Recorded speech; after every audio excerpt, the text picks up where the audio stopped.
Woman who created AC.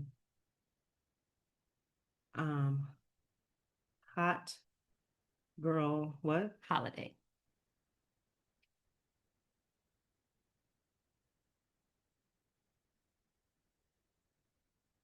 Honest.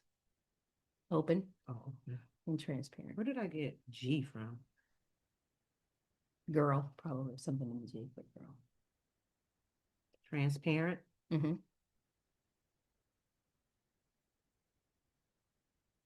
Hmm. Okay.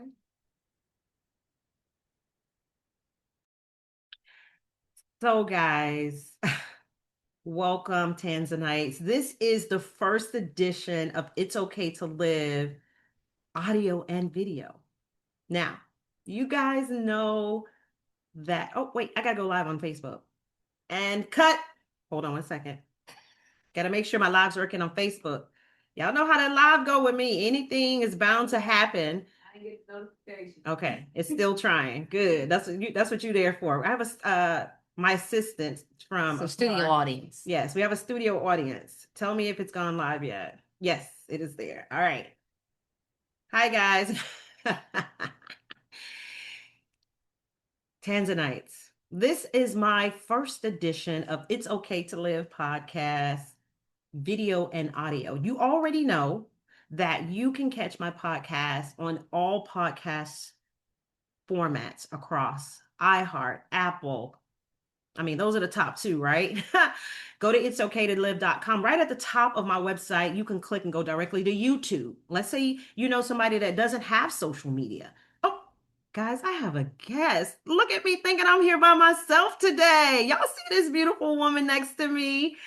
Let me just roll it back, Tanzanites. Roll it back. Hey, so that y'all can meet my guest. Yes. Now, I am a host that allows my co-host to toot their own horn, mainly because I don't want to miss no facts, right? So I know a lot about this young lady, but she knows the most about her. Mm-hmm. So with that said, introduce yourself, darling. So, good evening or good afternoon, Tanzanites. I didn't know that you all had a name, but I am so glad to be on this program with you today. Listen, my name is Lawanda, will be Lawanda. That is the moniker by which I go by. And I am a full-time event host as well as a podcaster and a two-time, three-time author. I work in the area of sexual trauma, sexual healing for individuals that have been victims of sexual abuse, especially in their childhood. And I speak from a layer of experience. I MC from energy. I speak from experience. And my whole goal is to be able to help other people meet the where they want to be. That's the whole goal. That's That's only part of what she does, guys. She's being very humble. So I'll let her stay right there for now because yes. we are definitely talkers and we'll definitely get into all of the things that has come out of what she just Right. said that she is. So it's a brief introduction and I get that.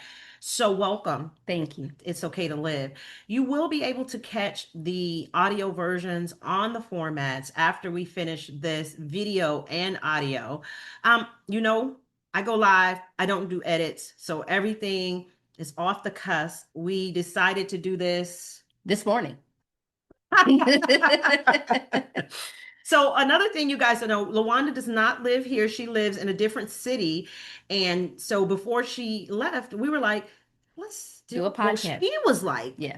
let's do a podcast. And I was like, that's great. You know why? Because I haven't recorded a podcast in about 3 weeks And I now. thought that it was important because I think that we're coming out of the holidays.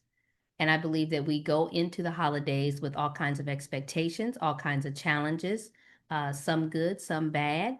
And I think that it's important that we have the conversation with our listening audiences about the holidays and really just kind of check on each other and see how did you do? Like how was your holidays? What happened? And that's how we came up with the whole hot girl holiday kind of concept. We just kind of talked about that from the perspective of being honest, being open, and being transparent. Let's be clear. She came up with the name. But the reason why I came up with the name is because this morning, while we were just in our element, while we were just preparing to start our day, we had a very honest and a very open and a very transparent conversation with one another. And I think that everybody needs to have somebody in their life that they are able to have those types of conversations with, no judgment, no one trying to make you feel like you are less than, but to really begin to have those conversations to help you to understand what's going on in your personal life. And so that's how it came about. It came up because that was how our morning started. Our morning started being honest. Our morning started being open, and our morning started being very transparent with one another. And actually, Tan is the one who started it because she came into my room that I am graciously using in her home. She came in and she gave me a hug just to let me know that she was here for me, that she appreciates my presence in her life, and that she also wanted to make sure that she communicated to me that she stood by me in the challenges that I have, that other people have, and that's all it takes. It takes individuals to help you know what is important and how you can connect with people on a visceral level. I knew I should have grabbed some Kleenex. You think so? Oh, God. First of all, let me just rewind just a little bit further. Okay. Lawanda and I are part of a club Yes. that no one wants to be a part of, right? Right. I did not know this when I first met Lawanda, but I was very drawn to her. Being that it was an event I was hosting, I didn't get a chance to meet her that first time. And so me and my trauma brain just forgot. Mm-hmm. One day she posts about the anniversary of the death of her son. Right. So Lawanda and I are both angel moms, Yes. amongst other things, hosts, entertainers. And it is very important for us to help that world as well. For sure. For sure. We have a lot of people out there that lose loved ones and still have to entertain, still have to perform. So a lot of the things that we're also going through, we suppress to help others. Absolutely. And that's part of being in the entertainment business. We can show up and still entertain, even though we have grief and challenges and things that are going on in our personal lives. But when you're called to the entertainment field, it's very natural for us to just show up on that level and to still be able to make other people smile when we ourselves may be breaking on the inside. All right.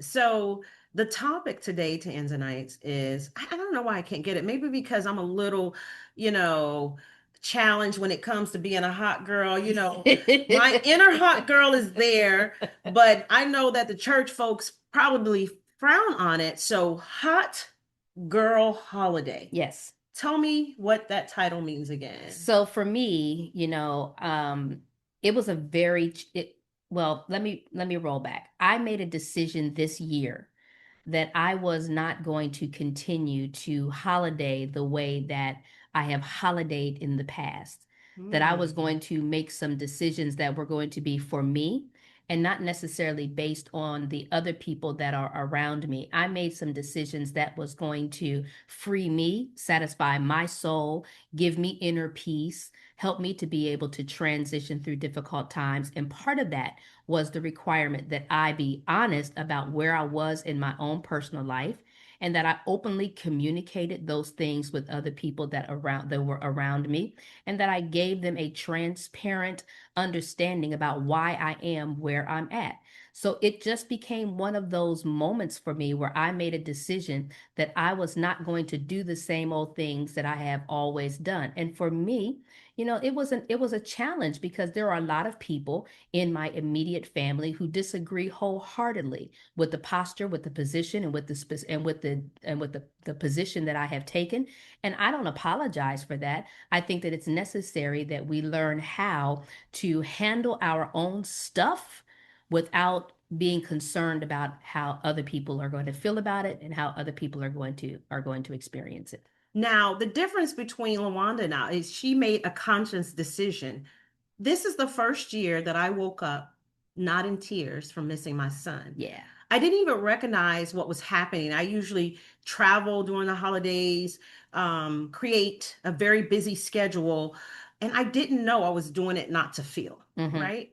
Um, this is the seventh Thanksgiving I've had without my Jacoby. Mm-hmm. And I've been, I go to therapy, and my therapist was like, we need to replace the memory of him with something different. Yeah. Okay. We're not saying that you don't miss him.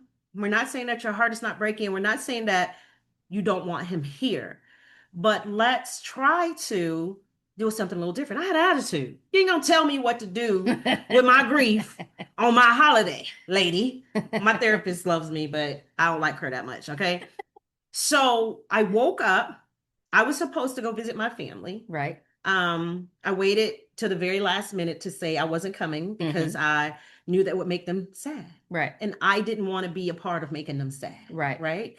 Um, but I chose me. Right. And you have to do what's best for you. My daughter Jada came to me because she usually hears me hollering to the top of my lungs every holiday.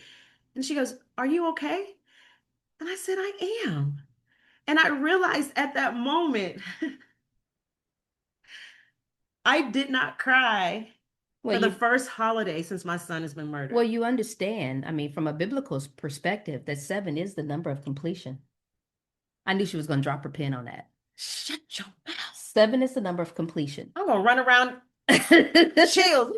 And so a lot of times we don't understand how critical that really is because it is automatic. Seven is the number of completion. So you have spent all of those holidays in extreme grief and in challenging experiences, but this year God gave you release from that because it is your seventh year without your son and it is finished. I just put on my makeup. I'm sorry, Oh, but it is finished and it is complete. God, I And thank it you. and That it is doesn't awesome. and it doesn't take anything away from you as a mom. It still allows you to still hold space and to still hold reverence and to still hold That's good. experience for him. But at the same token, you know, we have to live our lives and we have to go on with our lives and it's challenging. And you made me think that this is my fourth year without my son, Mm. and I still miss him tremendously. As a matter of fact, I'm coming into the anniversary of his death.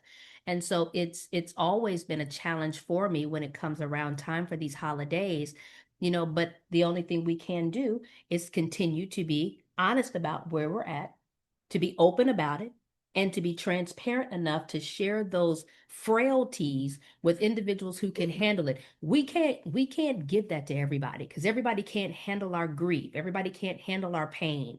Everybody's not equipped to be able to handle the nuances that come along with having those types of experiences. So it's behooving to us to be able to connect with like-minded individuals that have the grace on their life to be able to allow you to be broken in areas that you don't really have understanding about, and to be okay having those moments where you can just let your hair down and say, you know what, this is bothering me and this is hurting me. It's okay. It is okay to what? It Live. is okay to live.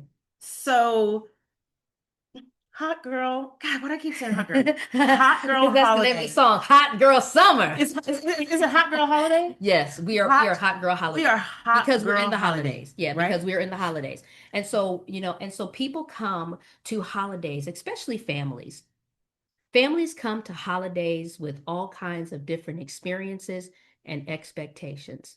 For sure. And a lot of people don't come with an open heart, an open mind to really be able to handle things that goes on in our family from a holistic perspective. I Mm. did a video yesterday where I was talking about families and how much stuff we hide. And we hide a whole lot of stuff behind the holiday pictures. But we are not talking about things that we really need to talk about in our family so that everybody has the luxury of being healthy, of being happy, and of being whole.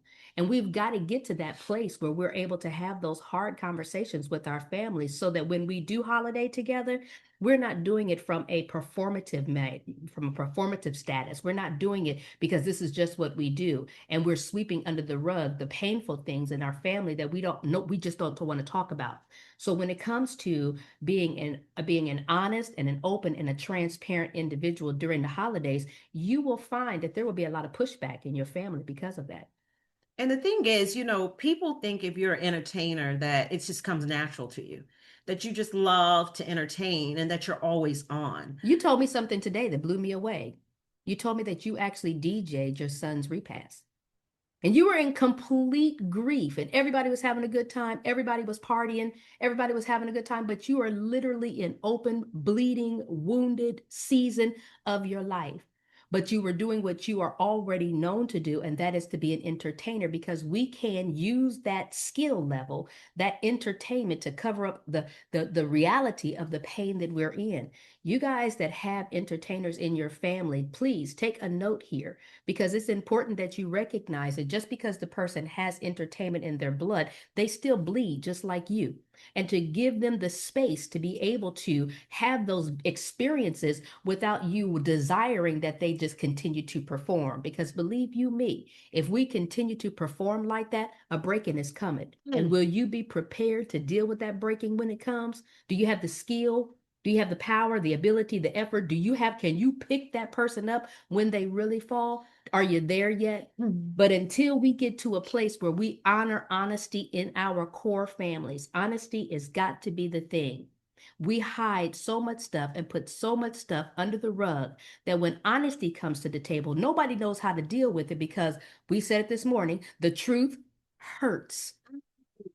And the truth also will make you free. Now that's good.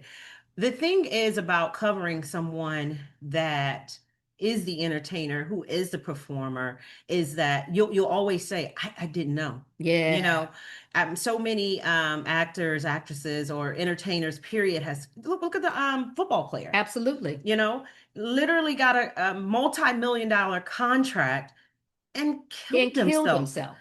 after practice, I believe, Yes, if that's how after the that, story goes. and you Nobody and you even and you knew. see and you see that over and over again. You see people in the entertainment world that look like they got it all together. They are on for the camera. Ta-da!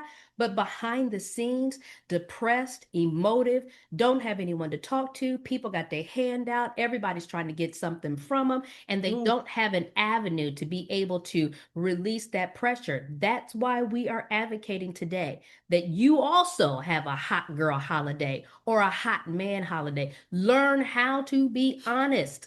Learn how to be open. Learn how to be transparent. And if you don't have those people in your life that you can do that with, please find some new people because there's got to be a way out of that depressive mode by just making a concerted decision that you are going to surround yourself with people that you can be open and honest with. especially our men. Yeah, we You talked about that this morning too. So women are allowed to grieve openly. Mm-hmm. They're allowed to cry. They're allowed Mm-hmm. to fall out. They're allowed to throw a tantrum. And especially with us, so we'll use us for an example. If you lose a child, they automatically help the mother. Yeah.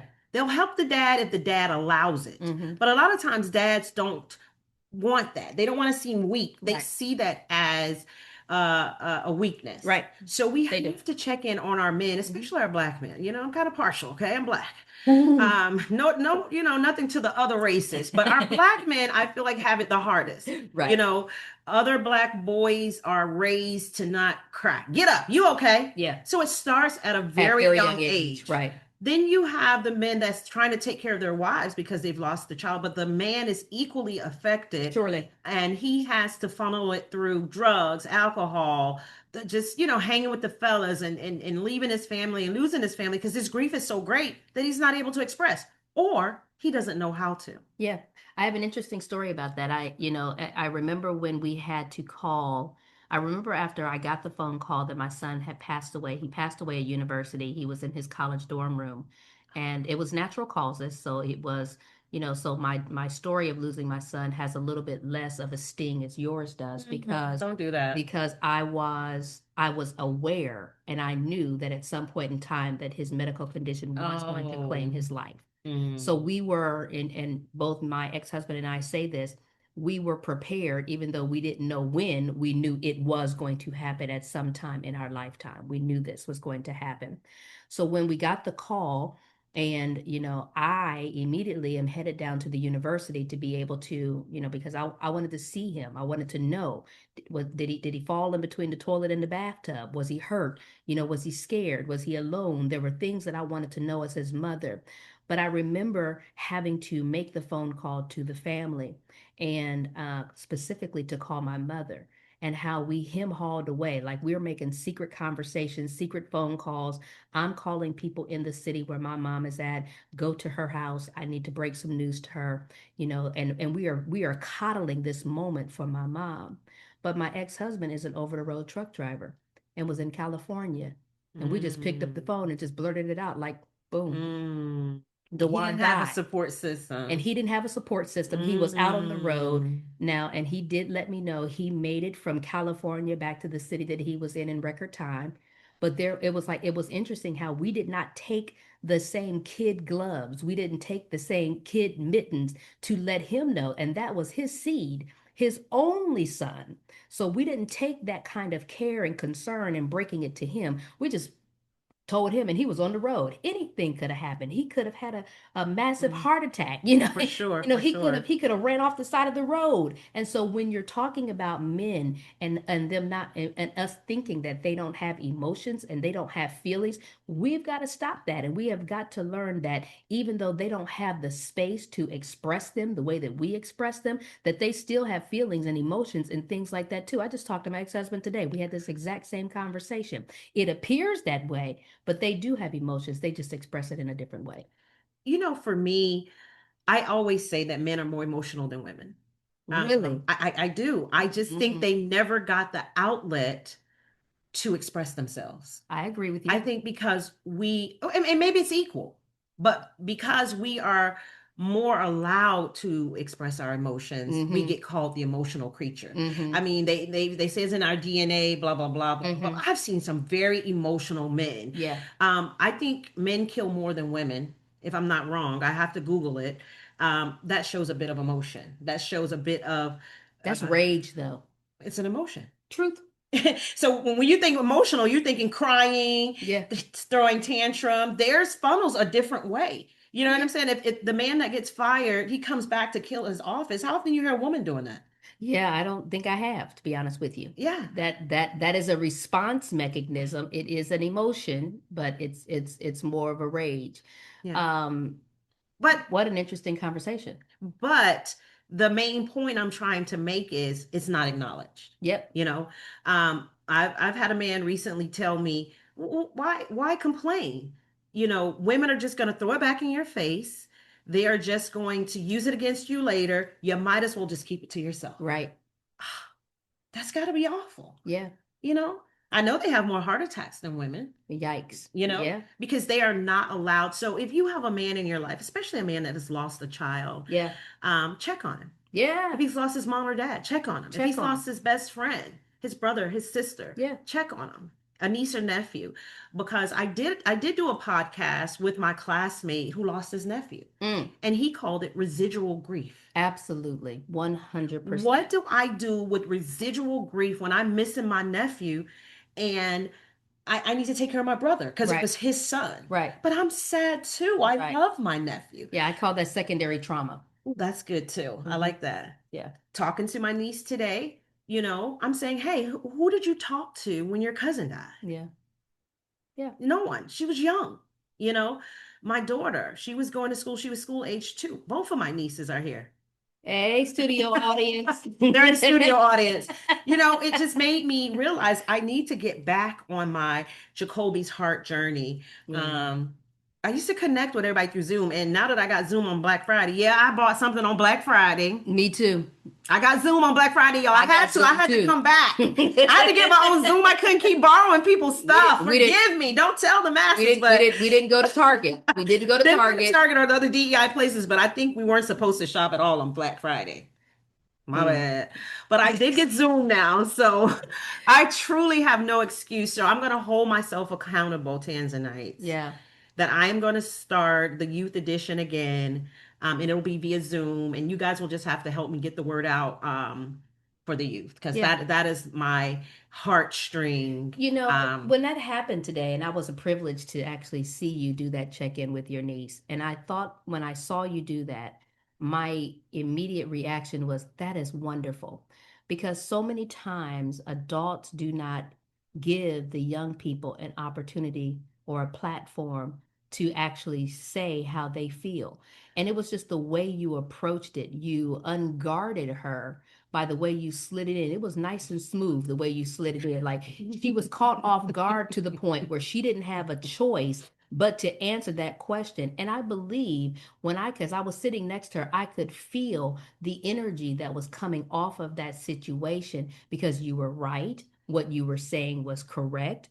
And I could feel the energy from that. And I do believe that that really did something to her that says somebody cares. Ooh, That's that's a good. whole campaign that I'm Yeah. running right now. I think it's very important to be in the know, be in the realm of young people, Families, right? pay attention to this.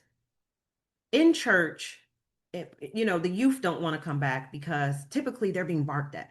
You got to do it like this. You do it like this. Read your Bible. Blah blah blah blah blah blah. You don't read your Bible. That's a story for another podcast. Do as I say, not as That's what what I I do. do. Okay. And it's a reminder for me as well Yeah. that when I taught Sunday school, high school age kids, the parents would always say, my kids say, get up, mom, take me to Sunday school. Mm. So sometimes we allow our gifts to go dormant when it's a result of what we really should be doing. So it was a reminder to me as well. Yeah. And to see her reaction to that let me know that it's definitely needed. So thank you for that. Yeah, Thank you for that. and it, Definitely. it was definitely a moment when and I appreciate that because when I think about my own stories and the own challenges that I had in my childhood, so many things would have been different for me if someone would have just asked me that question, are you okay? We put far too much responsibility on young people to come and tell us what's going on in our lives when there is no interest that is being put there. They have to go to school. They got to get good grades. They've got to show up. They got to stay away from the boys. They got to not get pregnant. They got all these responsibilities that they have to do. But is anybody asking that child, how are you? Period. Not how are you, and just not with a whole lot of other stuff, but just how are you? And maybe perhaps if we started doing that, we would be able to have a different youth population that we have right now because somebody does have to care. And here's the thing with that. A lot of times teenagers are acting out. You know, Absolutely. they automatically get labeled ADHD, fast, mannish, Yeah. disrespectful when they're really trying to funnel that grief. Mm-hmm. You know, even if they lost a grandparent or their parents have separated or their parents don't live in the same area, or if they even have to take care of their parents and they don't get to be the child. Parentified children. So it's something that they grow into because they love their parents, Yes. right?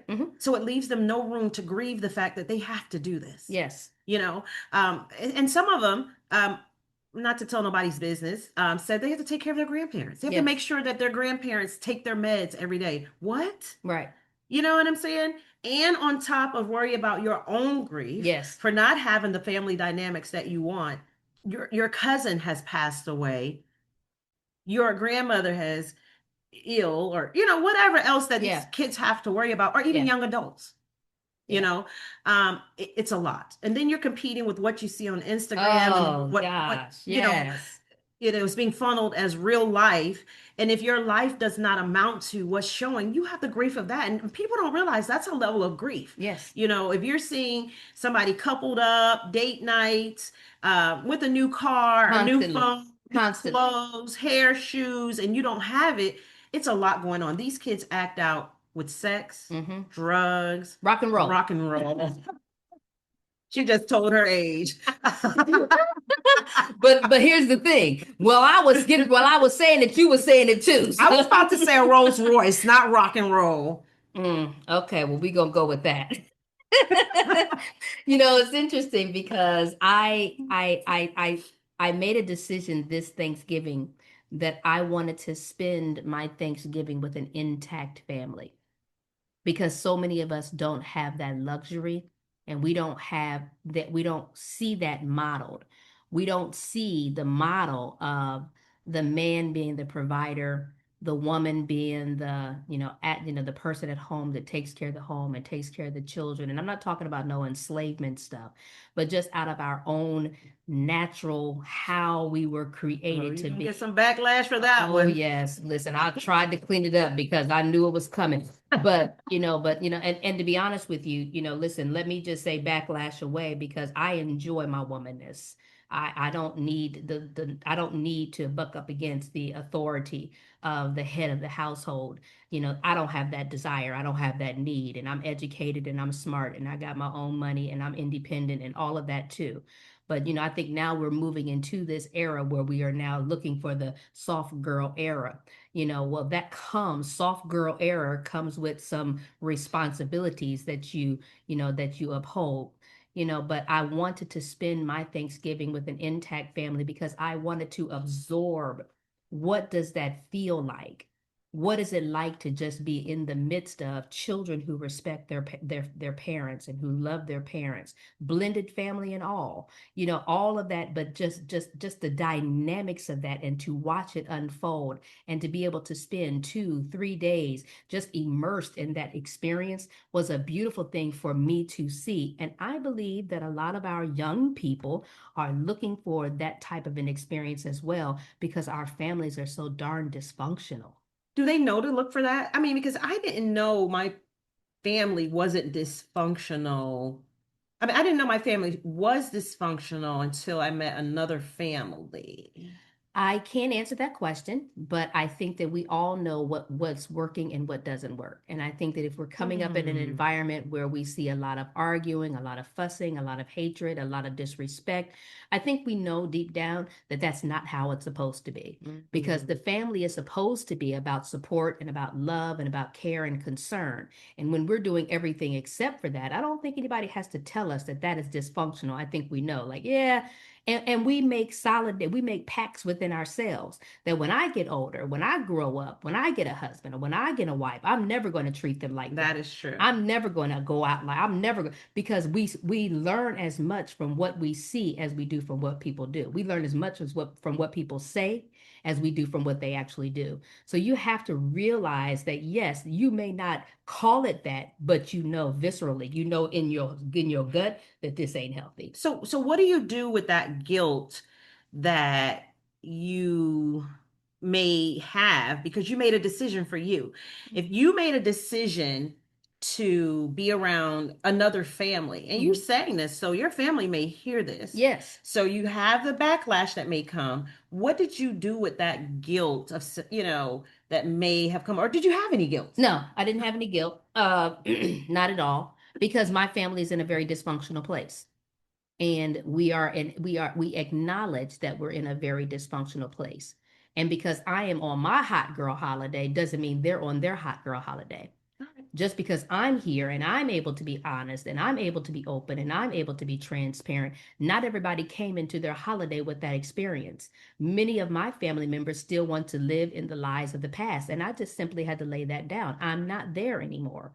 And not only am I not there, but I paid thousands of dollars to not be there. Huh. I had to go lay up on somebody's couch and really go through the process of doing my work and getting healed from childhood trauma that I had to release. And I was determined that I'm not going to continue to do the same things that I've done and expect a different result. It doesn't take Einstein to tell us this. We already know that that's insanity. I'm not going to continue to put myself at the mercy or put myself in the situation where I am constantly trying to please and people people please other people while on the inside dying because I don't have the ability to actually tell the truth.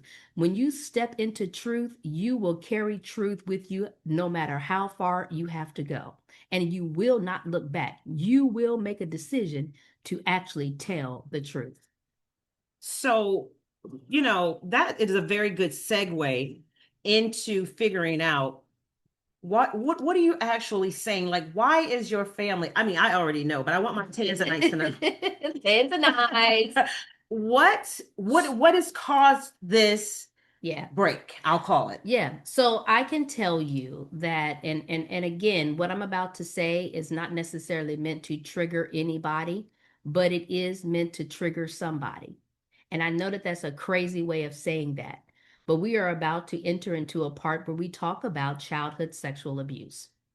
And I am very clear that I have a assignment on my voice to deal with this particular situation from a holistic perspective. So, what ended up causing the break in my family is that for years we covered up the sexual abuse that I endured as a 9-year-old child through the age of 13.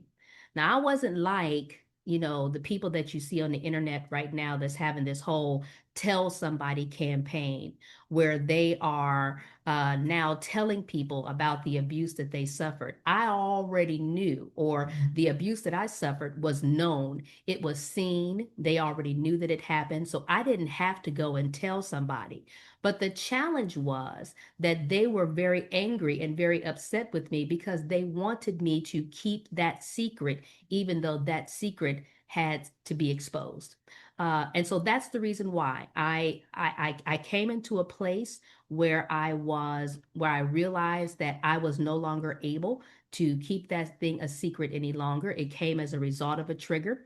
And I had sat at the Thanksgiving table for 37 years prior to this trigger happening. I had sat at this Thanksgiving table for 37 years talking about past to potatoes with the individual, with the male who molested Jesus. me as a child. And not only did he molest me as a child, he molested me and impregnated me at the age of 13 years old. And everybody in my family knows.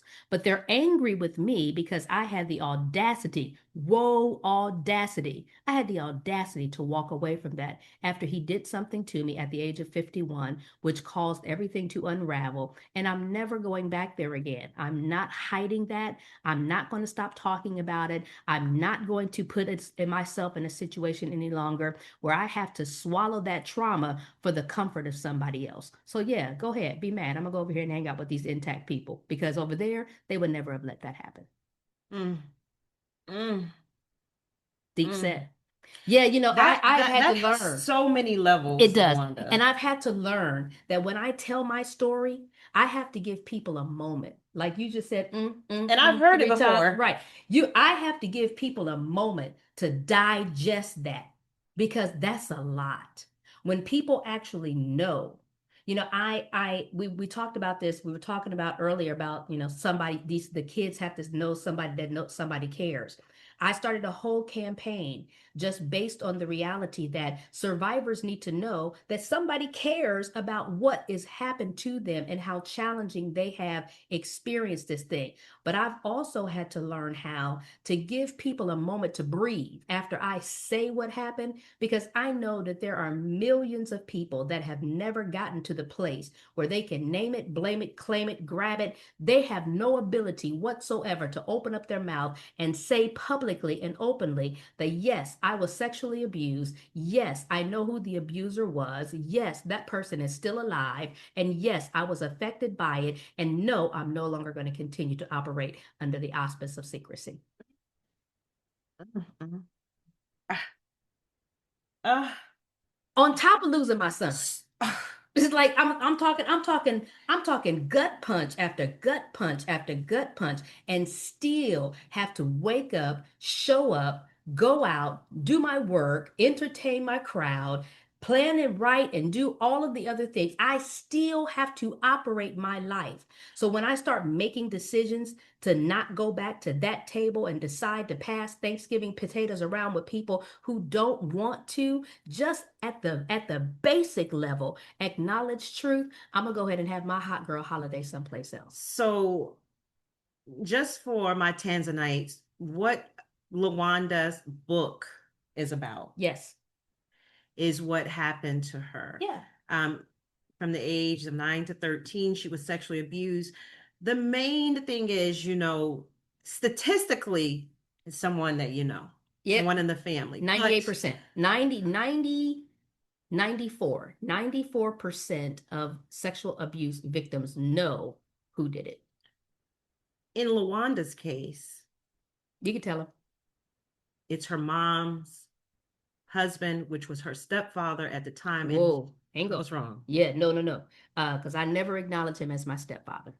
He is my mother's husband. Okay, He has that's always why I been. started out. He But has always been. I wanted to bring home that at the time, as a child, He was the boyfriend. he was the boyfriend. Yeah, he was the So boyfriend. your mom married him after the After the fact? fact. 7 years after she walked in and saw what she saw, she married him 7 years after the fact. And so, what I was required to do as a child, I was then required to accept this is some deep, deep stuff.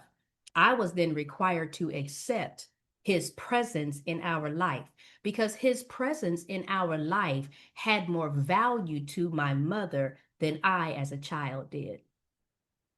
I didn't have a My pension. God. I didn't have money that I could throw at that problem. I was a kid. And so I was devalued and really pitted up against an income of a grown man. And that was how I was sacrificed. Luanda, we talked about this um, several times. I've never asked questions because it's just so hard. It is. I want to know as a child, Mm, if you can recall, after having to get rid of the baby, hmm how it felt to have to be in the home I with wasn't. this. I wasn't. Okay. So the challenge of it is this, that as a child, I didn't even have a experience because I didn't understand what was happening to me. I make this notation that the 13-year-old in 1983, when I was 13, is different than the 13-year-old in 2025. In 1983, the 13-year-old that I was still watching Curious George and Great Bait. I Mm-mm. was not doing what 13-year-olds today do because they're exposed to so much more. Mhm. So I didn't really understand what had happened to me during that time. But after the termination of the pregnancy, I was sent to live with other people. I was not accepted back into the home. I then had to go and live in halfway houses. I had to go and live with aunts and grandparents and I was consistently shuffled back and forth between different people's homes because I was blamed. I was blamed. And today I'm 55 years old and I still get blamed. I got blamed this morning.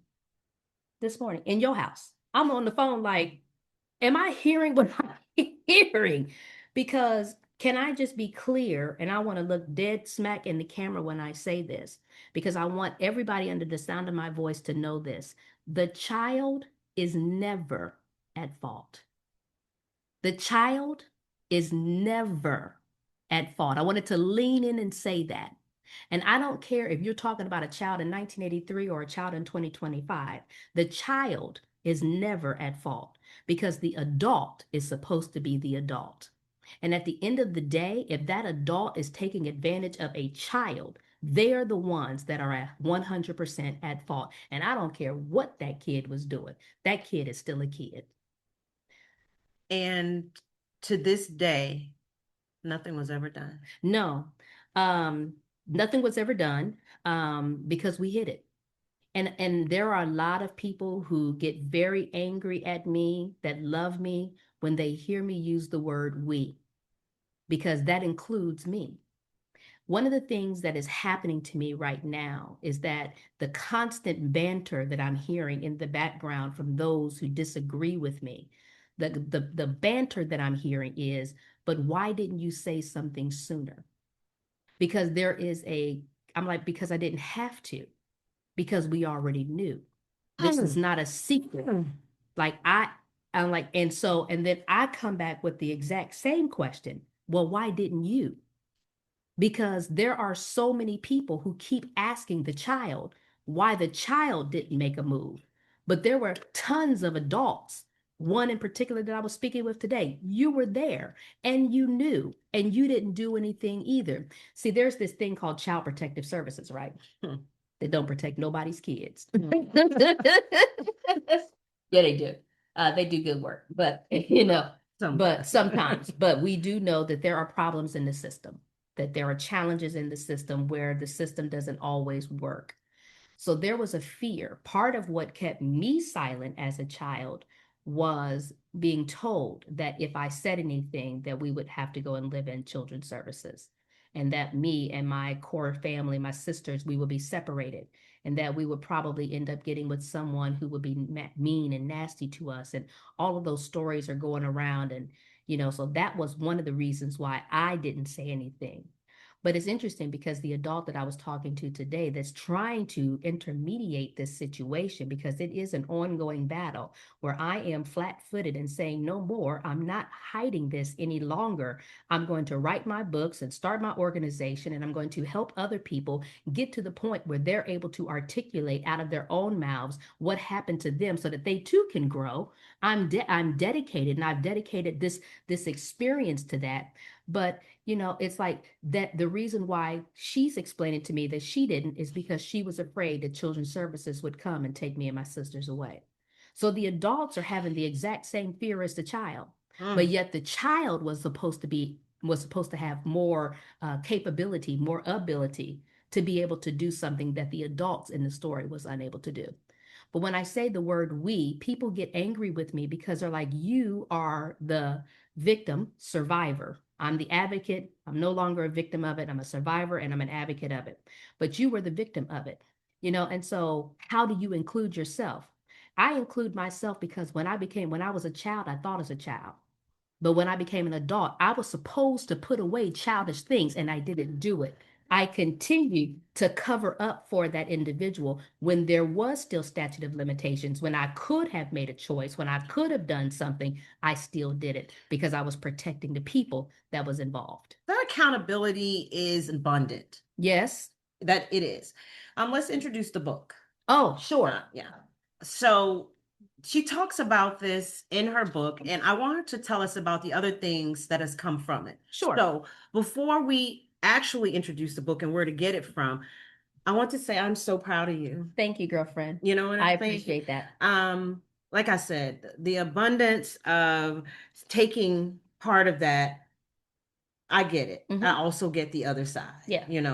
I think by saying we, Yeah. it helps the journey Yeah. a little more. Yeah. Because you rather be a survivor and not a victim. Yes, exactly. All right. So tell us about the book. So the name of the book that I've written, this is the first book in the 38 Files series. You will hear me oftentimes refer to the number 38 in this book. And I don't know how clearly you can see this, but this is the cover of the actual book.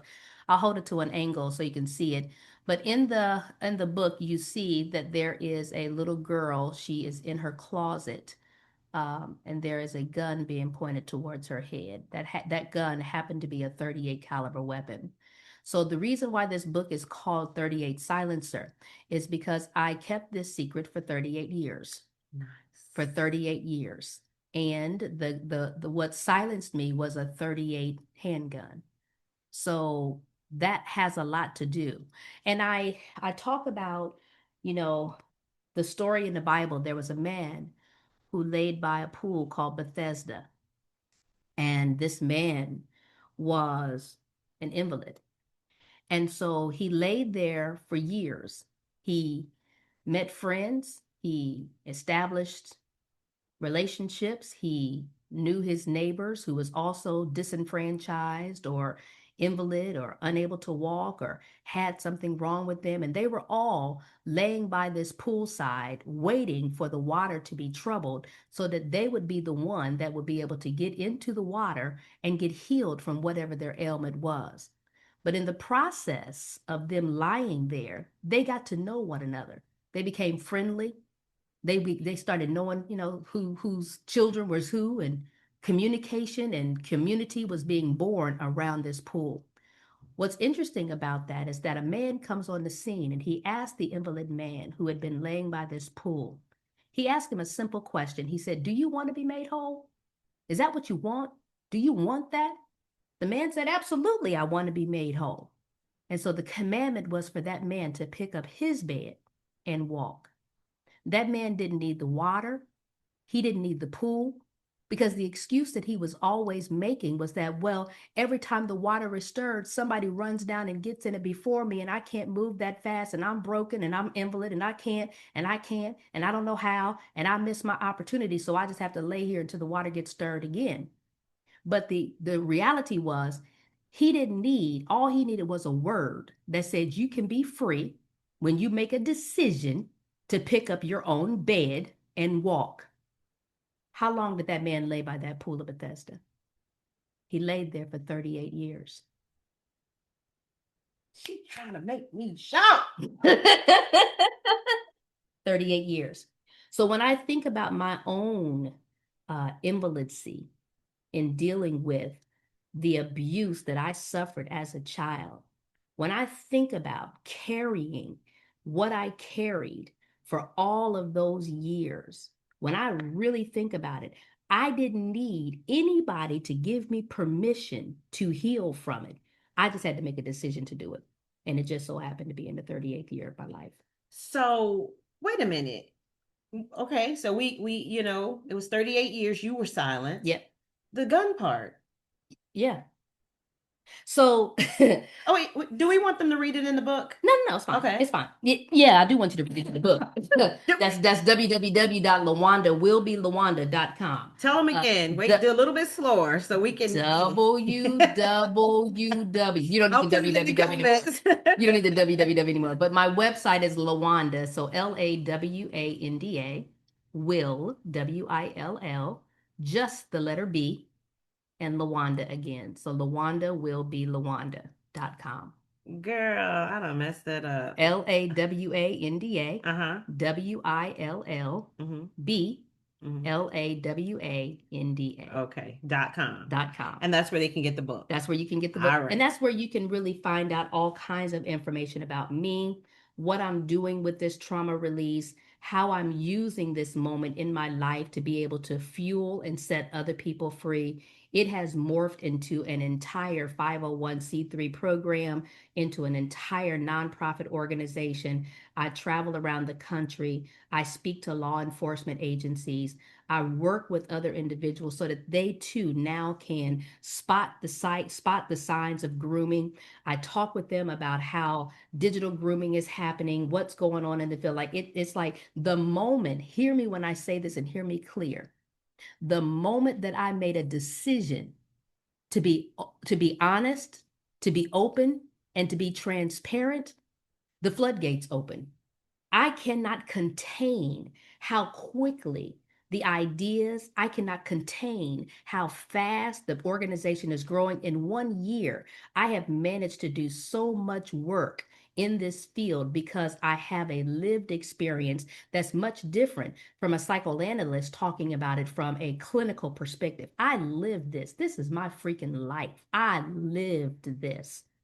And so it has a different way. So 38 Silencer, the gun comes into play because, and it's in the prologue of the book, the gun comes into play because when my mom walks in and she sees what she sees, she knows what's happening.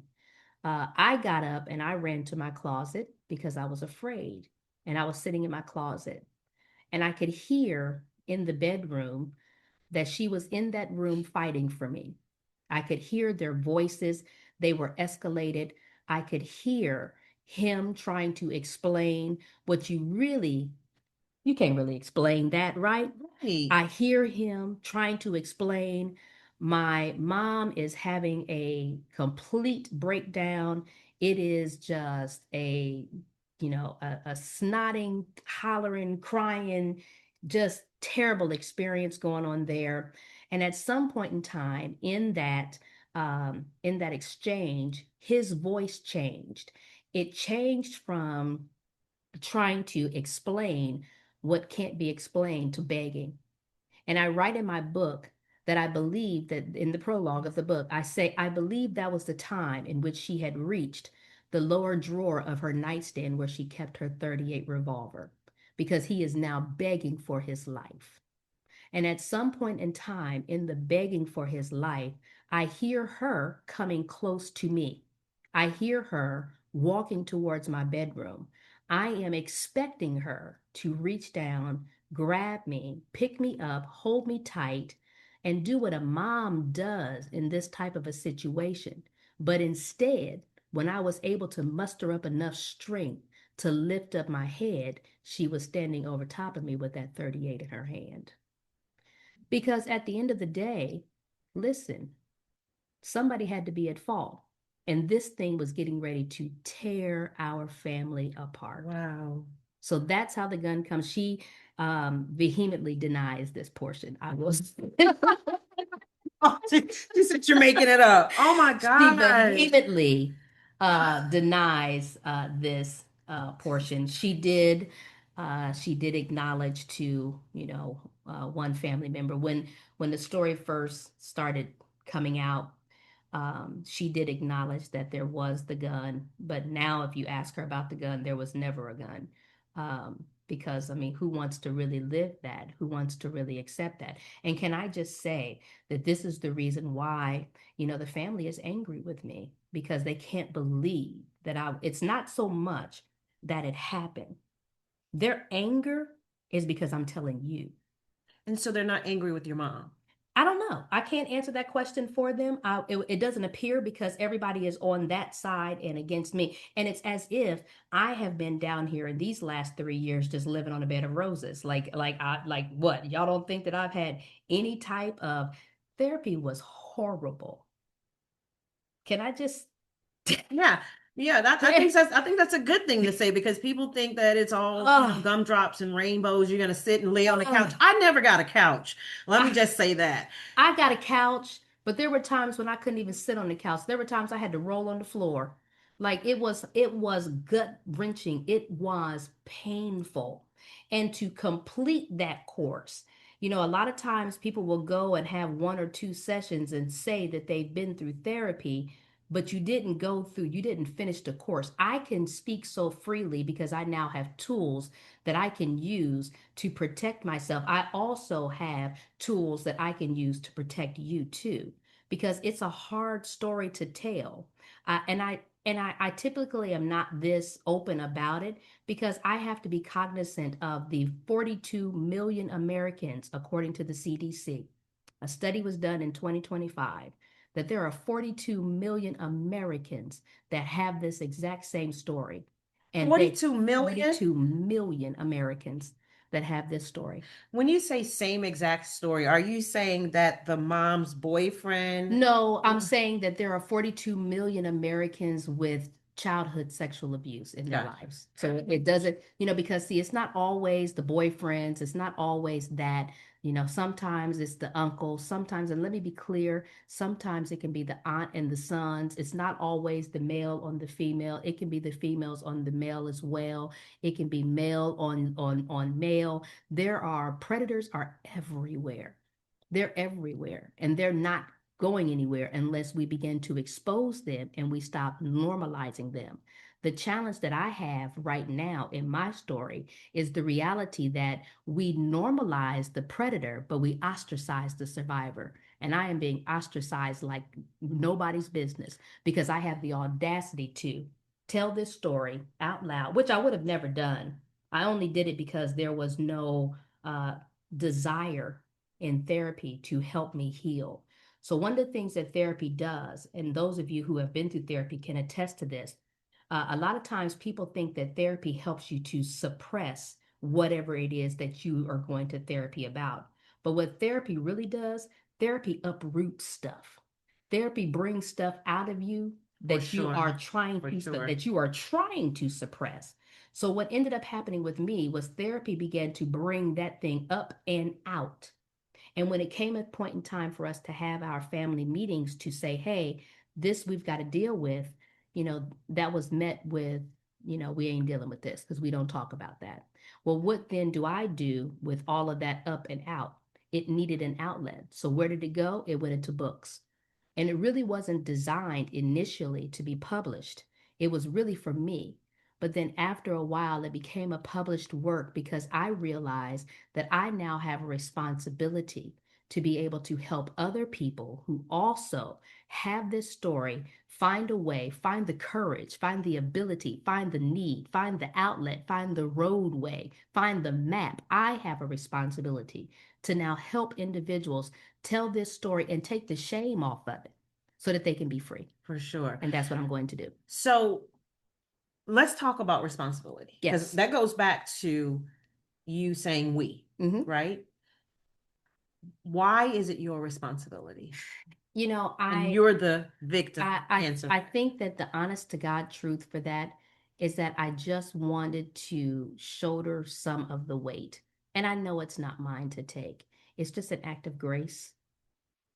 It's kind of like, I know. It's an act of grace. For sure. It's kind of like, because one of the things that is I'm constantly being labored with is the question of why did I wait until now and why didn't I do something sooner and how come you were so friendly with this person? Because keep in mind, this happened, but forgiveness is a beautiful thing. And so for those 38 years, I was not living in terror.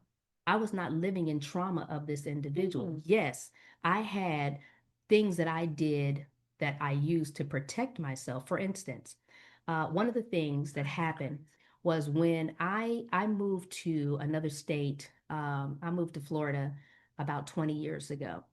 And so one of the things that I noticed that when I would go back into the trauma experience, that was when I was able to acknowledge that it was abuse.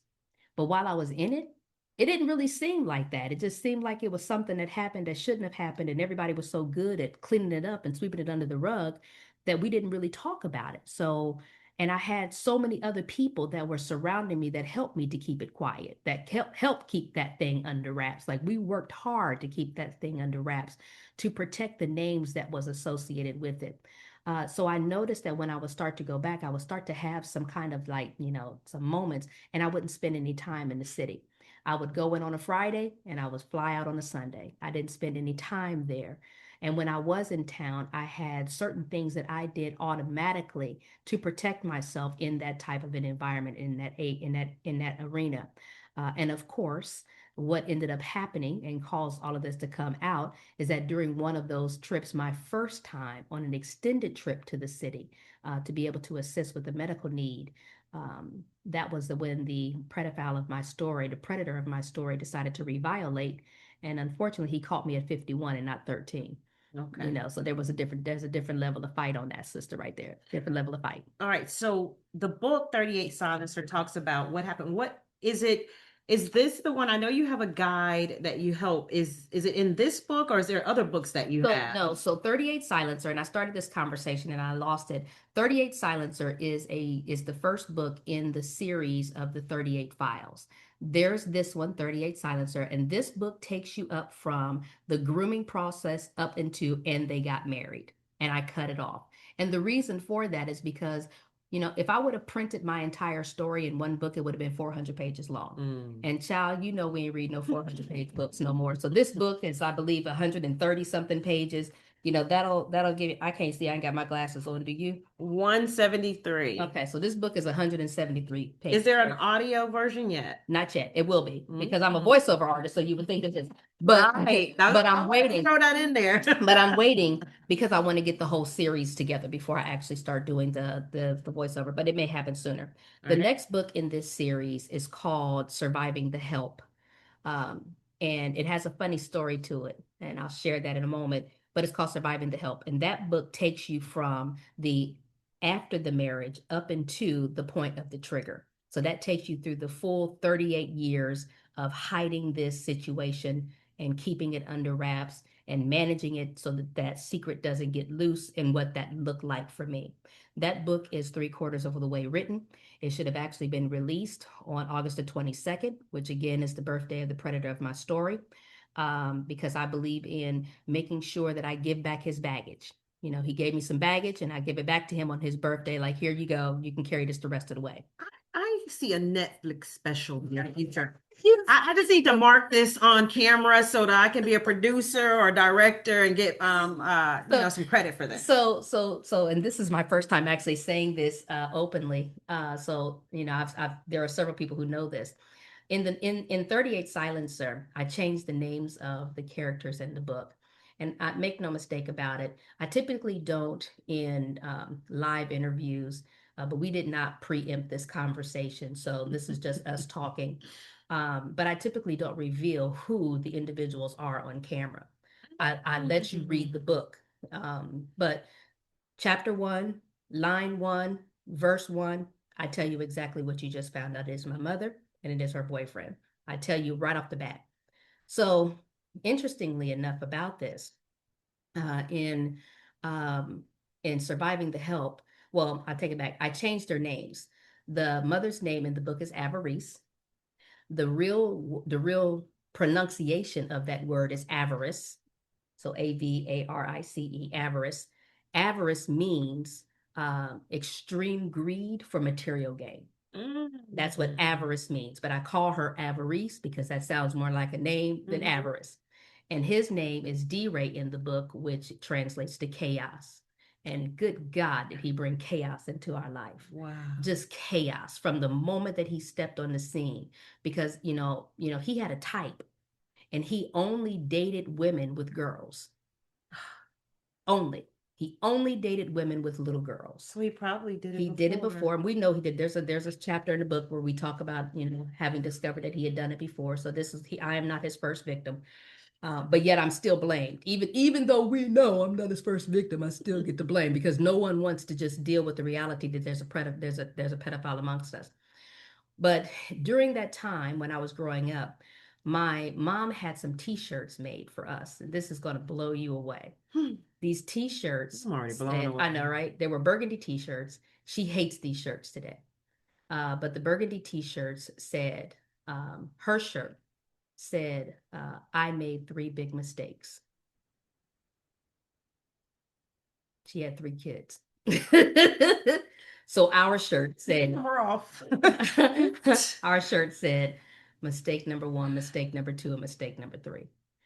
And I don't know who finally got next to her and told her how effed up that was, but eventually at some point in time, she hates the fact that she did that today. She thought it was cute. And it was cute. Yeah. It was cute. It was cute. Yeah. It was cute, but unfortunately, when you know better, you do better, right? And so at that time, and so we went to the state fair with those shirts on. And when, the people would be looking for us and they would ask, oh my God, you're looking for mistake number 2. She's over by the bumper cars. Well, he was there.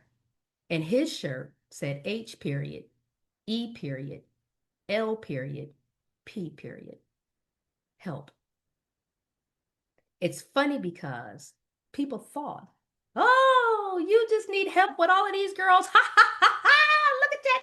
You got all these mistakes and you just need help. Bye. The reality is that's his name. That's his initials. So surviving the help is book number 2. Girl, I got chills. Only God can set this up. This is good. I mean, bad, but good. Only God can set this story up. Only God can unveil this like this. Something. And so then the third book is called 38 Hot. And that one is supposed to be coming out in March of 2020, but I'm behind on my books, and I'll tell you why. That one's scheduled to come out March of 2026, and it is an exact reversal of 38 Silencer, where the little girl is in the closet and the gun is being pointed at her. In 38 Hot, this little girl grows up and she's on the cover and she got the gun. All right now. Ain't no fun. The rabbit got the gun. This is glorious. I love it. I And love it. that is the season that I'm in right now, where you see me talking on camera about the abuse that I suffered and being able to do it flat-footed. You don't see me boohoo crying. You don't see me going through no whole bunch of emotions. And what you will not ever hear, no matter how many of these interviews you hear from me, you will not hear malice. You will not hear anger. You will not hear vengeance. You will not hear any of those things. The only thing that you will hear is a true desire to, number one, physician, heal thyself, first partaker. But Second then, partaker. but then after that, physician, heal the community. I have a, I have a gravitational pull that I can't explain to being able to help other people, because there are so many of us, so many of people that will never be able to articulate the who's, the why's, the what's, the where's, the when's, and the how's, because they have to protect other people and they cannot protect themselves. I'm grateful that I get a chance to protect myself. So finally, I'll say this about my books. This is the one that Tan was just talking about. It's called Silent Setups. Okay. And it's called Inside the Predator's Playbook. It's Patterns of Deception, Powers of Protection. And in this book, I talk about the 10 most commonly used setups that predators use. Would you believe that predators have a universal language that they use in order to groom and entice and put children in these types of situations? It's the same thing over and over again. Like the scripture says that there's nothing new under the sun. There's nothing new with these pedophiles. There's nothing new under the sun. They all do the exact same things. The only challenge that we have now, and in this book, chapter 7, I have a I have a piece called the digital doorway. I just taught this one to the um, Florida Crime Prevention Association. And this one is because now the groomers no longer need 2 years to be able to groom a child in person. Now they just come up on the video games. Now they just come up on their I devices. heard about that with Roblox. Yeah. Oh, Roblox is the major one. And Mhm. Roblox is being sued right now for that. So parents need to be aware of that. So the reason why my books are behind right now is because this was not even on the trajectory. My whole series was the 38 Files. Silent Setups was dropped into my spirit by the Holy Spirit. Let me be very clear. This is not Lawanda in and of her own self. I acknowledge the presence of the Lord in my life when it relates to this work that I'm doing. So this was not even on my trajectory. And all of a sudden, summertime in June is coming up and kids are about to get out of school. And me and the Lord was just having a conversation, and he just dropped silent setups in my spirit. So I printed up the 10, most of which I dealt with in my own self. But what's really unique about this book is that in the back of the book, for about the last 30 or 40 pages, I actually print the statute of limitations, state by state, state by state. You probably can't see that on camera, and it's probably backwards, but state by state, so that you know what your rights are in order for you to when you can come forward. Now obviously you got to do your own research and get your own attorney. I'm not an attorney. I'm not a law professional, but I was able to come up with this research and at least give you guidelines that you can look at, that you will be able to say, I have until this amount of time if I need to report this, and how you will be able to recover. There are some states that cut you off at the age of 18. There are other states that never cut you off. There are some states that you can go to and they will prosecute. They don't care if you're 89 years old. And if that sucker's still alive, they will go get that sucker and put him in jail. But there are other states that give you no. And so part of the call on my life is to begin to work in that area and help other people understand like how we can, sorry, the motorcycle caught me off guard. How we can now help other people get free. One of the biggest things and one of the biggest hurdles that I have with this, you know, because you now know it's my mom, but one, it's okay, it's okay. One of the things that I consistently hear is, but that's your mother, as if I don't have the right to do this because this is my mom. And I do have that care, love, and compassion and concern for her. But at the same token, I have a responsibility to have care, concern, and compassion for me too. And I didn't do this to me. At the end of the Mm. day, I did not do this to me. So it has been a challenge for everybody involved on how we move forward from this. But I wanted to make sure that I put it out there so that other people have a understanding of what they can do. Oh, This book came into play because the kids were getting ready to go to summer camp. The kids were getting ready to be out of school. They were getting ready to be playing those video games all day, every day. And I needed to warn somebody what it looked like to have predators in your midst. all By right, example. girl. We are at the end. Tanzanites, it came before we even knew it. Miss Lawanda, I want to thank you for your transparency, Hot girl. for Hot girl your holiday. for your hot girl holiday. Hot meaning. Honest, open, and transparent. See, y'all thought it was gonna mean something else. I With your naughty selves. I put her website in the comments if you want to get her books, but also if you want to have her speak Yeah, at your church, your organization. She travels all over. I I mean, do. they're calling her from every ends of the earth I right just I now. just left Reno, Nevada. That was really cool. I just left Orlando. I've got a couple of more for 26 here planned. But 25, but 2026 is definitely the breakout year for the LWBL mission. That is the Lawanda will be Lawanda mission. And oh, and I do need to say this. I do have, and I mentioned it twice. There is a campaign that I currently have called, and we'll put this in the link too, but it's called the Somebody Cares campaign. This is a t-shirt that you can buy that helps support us for the area of continuing out this conversation. It's a t-shirt fundraiser. The front of the shirt says "Be Somebody," somebody who cares, and the back of the shirt says the person wearing this shirt is somebody. So can we count on you to be somebody that cares enough about the survivor story, that cares enough about childhood sexual abuse, CSA? Are you the person that cares enough to make sure that we don't continue to have this kind of fight? I have a responsibility to help the generation that I came from and protect the generations that are coming up behind me. Hey, Tanzanites, this was awesome. You guys know I usually only do about 20 minutes, but I wanted this information to get out. I wanted to get out as authentically as possible because I could have told you about the books, but just to get an insight on what is going on has always gone on. Yeah, And yeah, you may know someone that this has happened to. Um, Lawanda is someone who cares. yeah, She is using her pain for purpose, yes, her journey to help each and every individual that she can. So share it, like it, just send her a word. Is there a way to send just a message on your page? yeah, Yeah. absolutely. My Send her Facebook a word. pages are the exact same. Lawanda will be Lawanda. I have no idea how that became a thing for me, but apparently God knew what He was doing back when I named myself before any of this. I was Lawanda will be Lawanda before any of this came into focus. Wow. And but so yeah, so you can definitely jump on my page. Lawanda will be Lawanda. I am the same on Instagram, Facebook, and TikTok.